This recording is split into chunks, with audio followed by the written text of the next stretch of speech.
ఇప్పుడు ప్రస్తుతం సుబ్రహ్మణ్యం తల్లిదండ్రులు నోకరత్నం అండ్ సత్యనారాయణ ఇద్దరు కూడా మనతో పాటు లైవ్లో జాయిన్ అవుతూ ఉన్నారు. అమ్మా నోకరత్నం గారు నమస్తే అమ్మా. సార్ నమస్తే సార్. సత్యనారాయణ గారు నమస్తే అండి. నమస్తే అండి.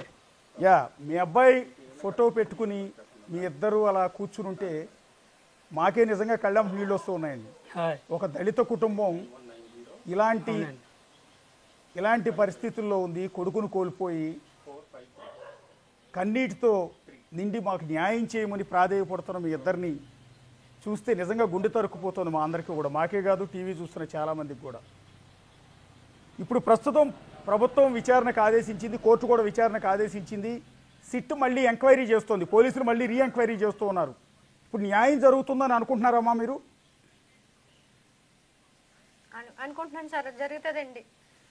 మంగళవారం కాంచి కూడా మాకు చాలా సంతోషంగా ఉంది సార్. మంగళవారం నాడు కోర్టులో వాయిదా జరిగింది కదా సార్, అప్పటి నుంచి కూడా మాకు చాలా ఆనందంగా ఉంది సార్. మేము అసలు ఎక్కడో ఉంటామేమో అనుకున్నామండి, ఎవరో పట్టించుకోరేమో అనుకున్నాం. కానీ నా బిడ్డను చంపేశాక మేము చాలా యాతన పడి ఉన్నామండి. ఇంట్లోనే ఉంటున్నాము. అతనైతే ఏ పనికి పాటికి వెళ్ళదు సార్, నేనే ఏదో కష్టపడి బతుకుతాను. ఏంటంటే ఆడు చేసిన తప్పు సార్. తీసుకెళ్ళి అన్యాయంగా తీసుకెళ్ళి ఇసుక ఒంటి నిండా ఇసుక ఎట్టుకుని చంపేసి కారులో తీసుకొచ్చి గేట్లు తీసుకుని లోనకొత్తం అంటే ఎంత ధైర్యంగా తీసుకొచ్చాడు సార్. ఏ తప్పు చేశాడేనండి, దొంగతనం చేశాడు వాళ్ళ ఇంట్లో, ఏం చేయలేదు సార్. నమ్మకంగా పనిచేస్తే కుర్రోళ్ళని అలా చంపేస్తాడండి అతను. ఎంత సిగ్గు లేకుండా తిరుగుతున్నాడండి కారులో మళ్ళీని. అసలు మనిషి కాదో తెలియలేదండి మాకైతే. నేనైతే అండి నేను ఆ పని చేస్తే ఎప్పటికెప్పుడో చచ్చిపోతానండి. అంత నీతికాలం వాళ్ళు సార్ మేము. మాకు చాలా బాధగా ఉంది సార్. అలా చంపేసి అలా తిరుగుతున్నాడంటే అసలు మనిషి ముఖం ఇంకొక ముఖం చూడాలంటేనే సిగ్గుగా ఉంటుందండి.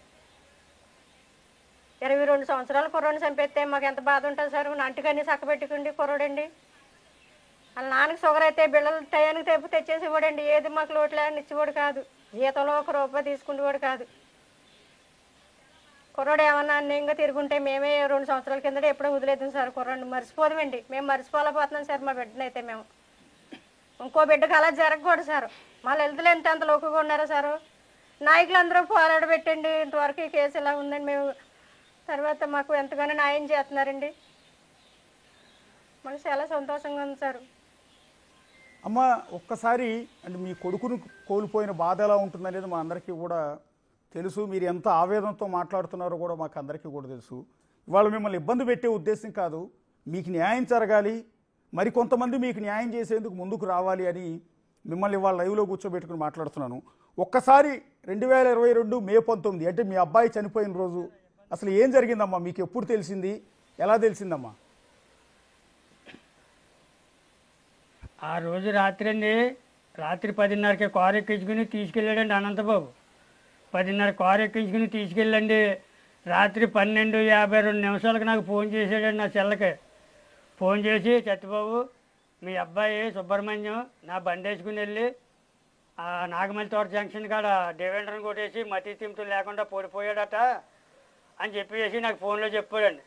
ఈ విషయం మీకు ఎలా తెలుసారో అని అడిగానండి. ఈ టైం అప్పుడు ఇలా జరుగుతుంది కారణం ఇది మీకు ఎలా తెలుసు అని అడిగానండి. మా ఫ్రెండ్ ఆ దారిని వెళ్తా చూశాడట.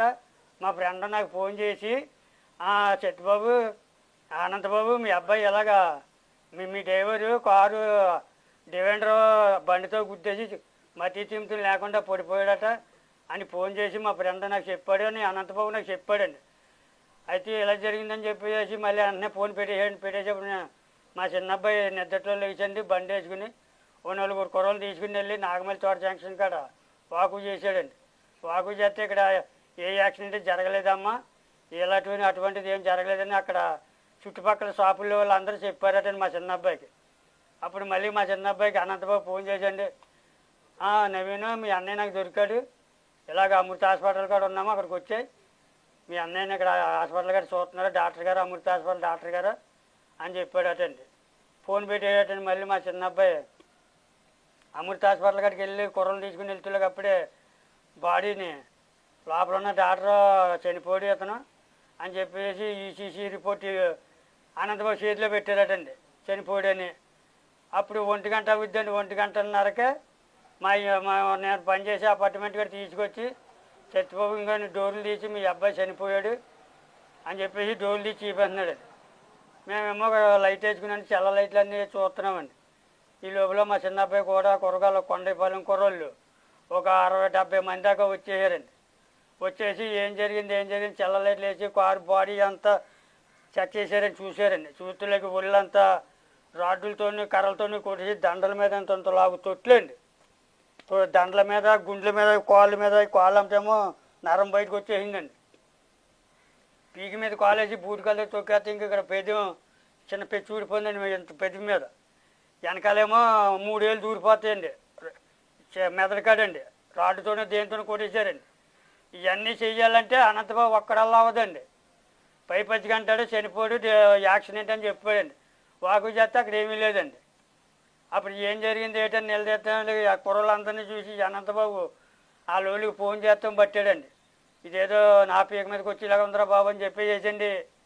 మా ఆవిడ్ని పక్కకి కాకేసి రత్నం జరిగింది ఏదో జరిగిపోయింది, ఇక నా పేరు ఈలో లాక్కండి, నన్ను నలుగురిలోని నవ్వులు పాలు చేసి నా రాజకీయ జీవితం మీద దెబ్బ కొట్టకండి, మీకు 2 లక్షలు ఇస్తాను, మా ఆవిడ తీసుకెళ్ళి దేవెట్టేస్తాను, మీరు దహన సంస్కారాలు చేసుకోండి, గుట్టుగాని ఎవరికి తెలనివ్వకండి అని చెప్పేసి మా ఆవిడని పక్కకి తీసుకెళ్ళి బెదిరించాడటండి.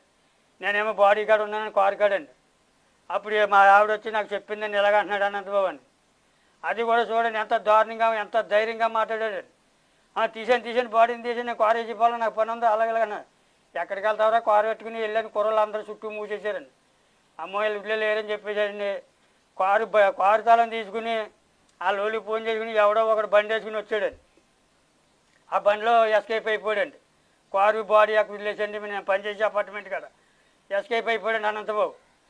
అయితే మేము కేసు ఎడతామని కేసు ఎట్టుకుంటే ఎవడేం పీకుతాడో నన్ను నేను చూస్తానా, ఏ పోలీసు వాడు వస్తాడా అని అక్కడ నన్ను కూడా బెదిరించాడండి అనంతబాబు. సరే అని చెప్పేసి ఫస్ట్ 2 టౌన్ కాడికి వెళ్ళామండి. 2 టౌన్ పోలీస్ స్టేషన్ కాడికి వెళ్తే వాళ్ళు అన్నారండి, మా యాక్సిడెంట్ అక్కడ జరిగింది, అది మా పరిధిలోకి రాదు, నాగమల్లి తోట జంక్షన్ చప్పవరం వెళ్ళిపోండి అని చెప్పారండి. చప్పవరం పోలీస్ స్టేషన్కి వెళ్ళామండి. నేను మా చిన్న అబ్బాయి మా ఆవిడ మాతో పాటు 10 మంది కుర్రోళ్ళు వచ్చారు. కొండపాలెం కుర్రోళ్ళు అండి. మా తోడోళ్ళు గారు కోమరగిరి కుర్రోళ్ళు వచ్చారు, వాళ్ళు కూడా వచ్చారండి. స్టేషన్ కాడికి వెళ్ళి అప్పుడు అన్నయ్య మోపు చేసుకున్న వాళ్ళు ఇలాగే చెవులో పెట్టుకున్నాడండి ఫోన్. ఆ కానిస్టేబుల్ మ్యాటర్స్ మేము చెప్తుంటే రాసుకోనాకి పెట్టుకునండి. మేము చెప్పే మ్యాటర్ ఒకటండి, ఆ కానిస్టేబుల్ రాసిన మ్యాటర్ ఒకటండి. ఏంటంటే ఆగు కంగారు పడి కాగు రాసుకొని అని కూడా అంటే అవతల అనంతబాబు ఈ కానిస్టేబుల్తో మాట్లాడుతున్నాడండి స్పష్టంగానే. ఈ చెవిలో ఫ్లూ ఉంది కదా దానికి వినబడి అక్కడ ఆడు ఏది చెప్తే అది రాశాడు, కానీ మేము చెప్పింది మాట ఒక్క ముక్క కూడా అందులో లేదండి ఆ పేపర్లోని. ఏంటి ఇలాగ ఆగు అన్నట్టు నాకు డౌట్ వచ్చిందండి. అప్పుడు ఏంటని అనుకున్నామండి. సరే అమ్మ మీరు చెప్పినట్టే రాసింది, ఎలా రాశారంటే అక్కడ ఇందులో రాసింది ఏమండి, నాగమల్లి తోట జంక్షన్ కాడ బండి వేసుకెళ్ళి డివెండర్ని కొట్టేసి చనిపోయినట్టు రాశాడండి కానిస్టేబుల్ చప్పవరం పోలీస్ స్టేషన్ కాడండి. మేము చెప్పిన మ్యాటర్ మేము ఇంకోటి అండి, ఇలాగ అనంతబాబే కొట్టి చంపేసాడండి. అనంతబాబు ఒక్కడల్లా అవ్వదు, ఇంకా ఆడ వెనకాల ఉన్నారండి, ఆడ అనుచరులు, ఆడ రౌడీలు గూండాలు ఉన్నారండి. వాళ్ళకు చూడాల్సి ఎంక్వైరీ చేయాలని చెప్తే చేయలేదండి. ఆ డివెండర్ కొట్టి చనిపోయాడనే రాశాడండి అక్కడ కానిస్టేబుల్. అప్పుడు మహానుభావుడు ఆ మర్నాడు మా దళిత నాయకుడు పిట్ట వరప్రసాద్ అని ఆయన వచ్చాడండి. వచ్చి అప్పటికి మమ్మల్ని దాచారండి కొమరగిరిలోని. అసలు రాత్రి నైట్ ఏం జరిగింది నాకు చెప్పండి, మీరేమో కానిస్టేబుల్ దగ్గర చప్పవరం పోలీస్ స్టేషన్ దగ్గర స్టేట్మెంట్ ఇలా ఇచ్చారట, మా అబ్బాయి డివెండర్ని కొట్టే చనిపోయాడు, అనంతబాబుది ఏమీ తప్పు లేదు, మా అబ్బాయిదే తప్పు అని చెప్పారట, అలాగే రాశాడు అక్కడ స్టేట్మెంటు. ఎలా చెప్పారు ఏంటని పెట్టా వరప్రసాద్ చెప్పండి. ఆయన చెప్పేదాకా ఇది మ్యాటర్ అని మాకు తెలియదండి. మేము చెప్పిందే రాశాడు అనుకున్నామండి. ఆ కానిస్టేబుల్ అంత దుర్మార్గుడు అనే కానిస్టేబుల్ చప్పవరం పోలీస్ స్టేషన్ అంటే ఆడిది అలా రాశాడండి. అంటే అనంతబాబు ఫోన్లో చెప్తున్నాడు, ఈ చెవులు ఎట్టుకున్న దానికి ఆయన చెప్పిన మాట ఈ కానిస్టేబుల్ రాశాడండి.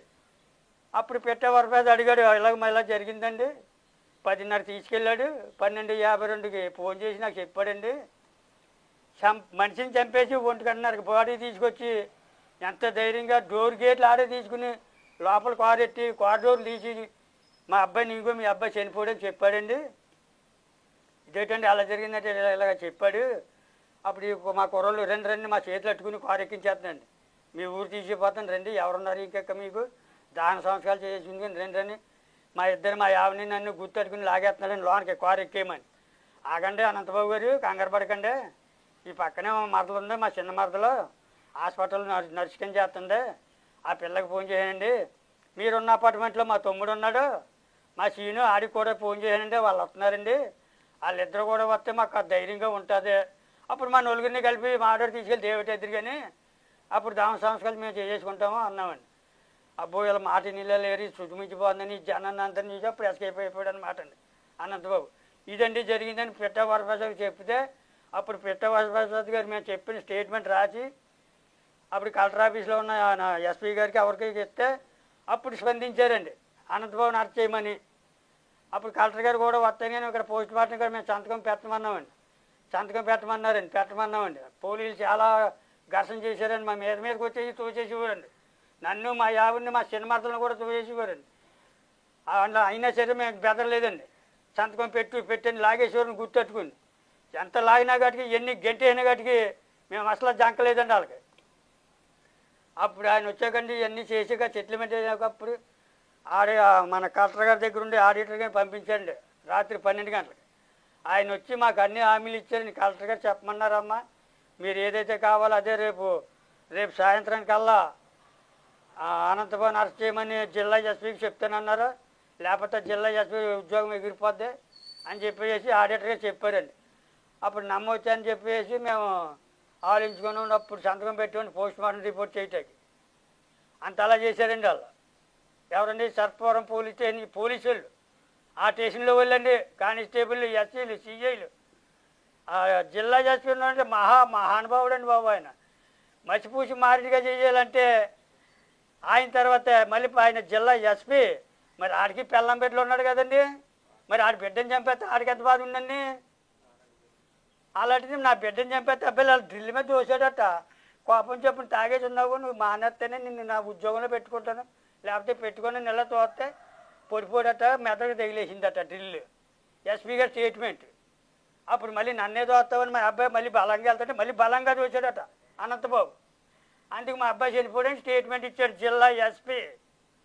మరి ఆడికి భార్య బిడ్డలు ఉన్నారా? ఆడు నోరేనాడు అలాగ అబద్ధాలు అన్నాక జిల్లా ఎస్పీ రేవేంద్ర కుమార్ ఏదన్నట్టు ఆడి పేరు, మళ్ళీ ఎస్పీ అంతలా మాట్లాడి స్టేట్మెంట్కి అనంతబాబుకి అనుకూలంగా మాట్లాడేదండి అనంతబాబు ఆడు జిల్లా ఎస్పీ. అప్పుడు మళ్ళీ కలెక్టర్ గారు వీళ్ళందరూ దెబ్బలాడితే సాయంకాలం లోపల అనంతబాబుని అరెస్ట్ చేస్తే నీకు ఉద్యోగం ఉండలేదు, నీ ఉద్యోగంలో తీసేస్తే నేను బెదిరితే అప్పుడు జిల్లా ఎస్పీ మెల్లలాగా ప్రెస్ మీట్ వాళ్ళ ముందు వచ్చి సాయంకాలం లోపల అనంతబాబు ఎక్కడున్నా సరే అరెస్ట్ చేసి లోపలేస్తామని ఆయన మాకు భరోసా ఇచ్చారండి. అప్పుడు సంతకం పెట్టామని పోస్ట్ మార్టం రిపోర్ట్ చేయమని.